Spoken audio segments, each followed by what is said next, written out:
입찰표 그때 쓰셨죠? 네. 네. 공 하나 더 쓰면 어떻게 된다고요? 한마디로 1억짜리 집을 10억 썼다는 네. 얘기잖아요. 그게 매각 불허가 사유가 될까요? 안 될까요?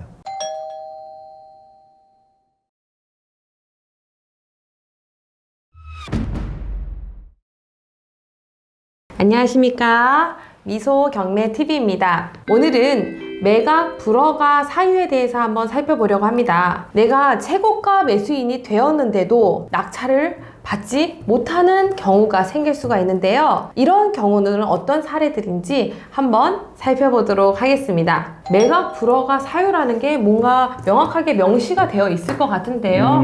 네. 그렇죠. 매각 불허가 사유는 우리 법전의 민사집행법 121조 이런 데에 나타나 있거든요. 네. 그래서 이 매각 불허가 사유는 열거주의를 적용하고 있습니다. 그렇기 때문에 그 법전에 나와 있는 사유만 매각 불허가 되는 거죠. 네. 그러면 그 사유를 지금부터 저희한테 하나씩 알려주시면 감사하겠습니다. 자격이 없는 사람이 매수 신청을 했을 때도 매각 불허가 되는 겁니다.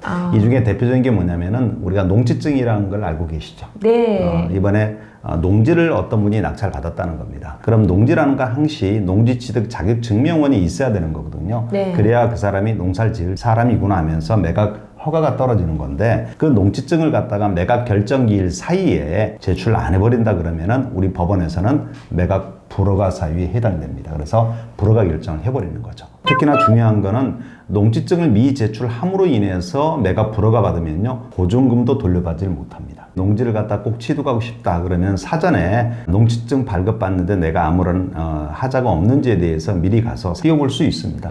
그 다음 또 매각 불허가 사유 중에 또 이런 것도 있죠. 네. 우리가 이 경매 물건에서 입찰 참여를 못하는 사람이 있습니다. 누구일까요? 채무자. 채무자. 네, 그렇죠. 채무자는 안 될 것 같은데요. 네. 채무자의 배우자는 될까요? 될 수 있을 것 같은데요. 예, 맞습니다. 채무자의 배우자는 매수자가 될 수 있습니다. 하지만 이제 저희 안산지원에서 그런 일이 한번 있긴 있었습니다. 채무자의 배우자가 낙찰을 받았는데 배우자한테 매각 불허가를 때려버렸습니다.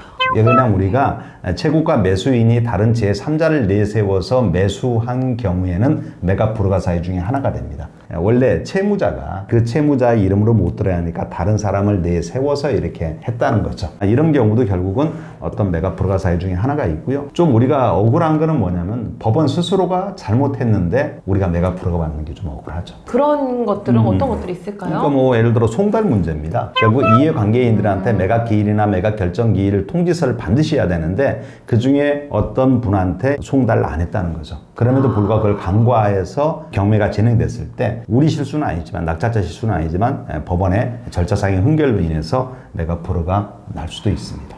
그럼 정말 마음이 안타깝겠네요. 그럼 네. 매각 불허에 내 열받으면 즉시 항고 제기할 수 있습니다. 그럼 즉시 항고가 수렴이 되면 그렇죠. 그다음 다시 허가로 받을 수 있죠. 네. 그리고 또 매각 불허가 사유 또 어떤 것들이 또 있을까요? 자, 내가 낙찰받고 현장을 가보니까 거기에 원래 법원에서 공고한 내용대로 채무자 소유자가 그걸 사용 수익하고 있어야 되는데 가니까 제3자가 수익하고 있더란 얘기죠. 네. 뭐 공고되지 않은 나타나지 않은 임차인이 자기 권리를 한다든가 아니면 여러분들이 알고 있는 유치권이라는 권리 아시죠? 네. 그렇죠. 공사대금 채권을 받기 위해서 그 목적물을 점유하면서 유치권을 주장하는 사람이 있다는 겁니다. 그럼 아시겠지만 그런 선순위 임차인이 뒤늦게 나타났다. 실수죠, 법원에. 뭐 이런 거라든가 또 유치권자가 갖고 있는 피담보채권, 공사대금 채권을 갖다가 우리한테 주장하더란 얘기죠. 그럼 이런 권리들은 다 인수되는 권리가 되는 거거든요. 네. 그럼 우리 낙찰받은 입장에선 전혀 예상치 못한 부담이 새롭게 생겨버리잖아요. 그렇죠. 네. 사야 돼요, 말아야 돼요? 사면 안 되죠. 그래서 우리 스스로가 매각 허가에 대한 이의 신청을 해서 매각 불허가 받는 겁니다. 이런 경우 간혹 있습니다. 우리 입찰표 그때 쓰셨죠? 네. 공 하나 더 쓰면 어떻게 된다고요? 한마디로 1억짜리 집을 10억 썼다는 네. 얘기잖아요. 그러면 어떻게든 매각 불허가를 받아야 할 것 같은데 해주실까요? 근데 이게 지금 매각 불허가 사유가 한 10몇 년 전만 하더라도 매각 불허가 사유가 인정을 하는데 해줬거든요. 근데 지금은 안 해주고 있습니다. 공 하나 더 쓰면 큰일 납니다. 아까 제가 잠깐 얘기했지만은 어떤 예시조항이 아니고 열거주의다 보니까 거기에 해당되는 것들만 매각 불허가 사유가 되기 때문에 네. 지금 낙찰자가 공 하나 더 쓴 거는요, 민법의 착오라는 규정을 적용해서 유추 적용할 수 없다. 그래서 이거는 매각 불허가 사유가 아니다. 이렇게 판결이 난 거죠. 네, 그렇군요. 매각 불허가 사유들을 저희가 좀 잘 알고 있으면 필요한 순간들이 왔을 때 이렇게 잘 활용할 수 있겠네요. 경매를 좀 더 적극적으로 해 보실 분들은 저 물건이 왜 불허가 됐지 생각해 보시고 분석을 해 보시고 입찰에 도전해야 된다. 이렇게 네. 보시면 될 것 같아요. 네, 이렇게 해서 매각 불허가 사유에 대해서 한번 살펴보았습니다. 이번 차시도 여러분들께 도움이 되셨길 바라고요. 시청해주신 여러분 감사합니다.